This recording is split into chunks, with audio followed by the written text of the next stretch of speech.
What?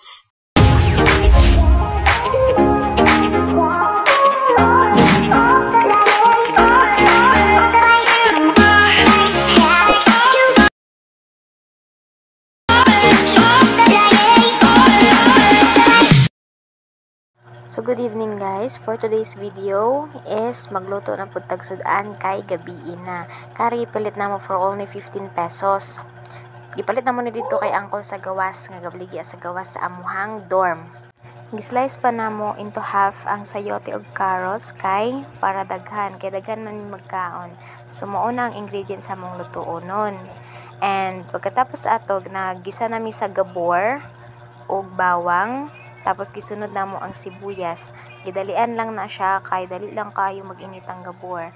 Then the next thing that we do is gibutang na mo ang sayote. Kapoy kaya Gipunit sa kauban ng isa kasayang daw. Counted pa daw to siya sa 15 pesos. For every drop. Para dili daw milugi. Hindi, gibilan na mo kay divide daw na to sa 15. Sayang, naapil na mag sa 15 pesos.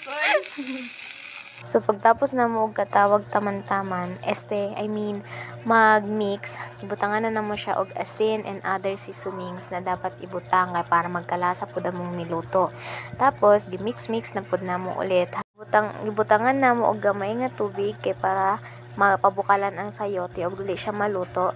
Tapos, upang dili siya dali masunog. Then, gisunod na mo ang carrots. Tapos, gimix-mix na pod sa akong kauban.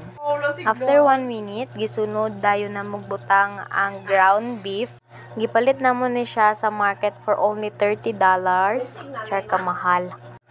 Tilokon dog maayo kay for every drop is mahalaga. Kung mapuga pa, gipuga na niya. Tapos gisunod dayon na magbutang ang repolyo. Halos dili na siya magkasya pero go. Push lang pre. Tapos gimix-mix na pod na mo siya kay para maghalo iyang lasa natural. Then, gipakuluan na mo siya for only 2 minutes. Then, after 2 minutes, charan, yan na yung finished product niya. Kung dati, ako ang tigluto, karon ako ng taster.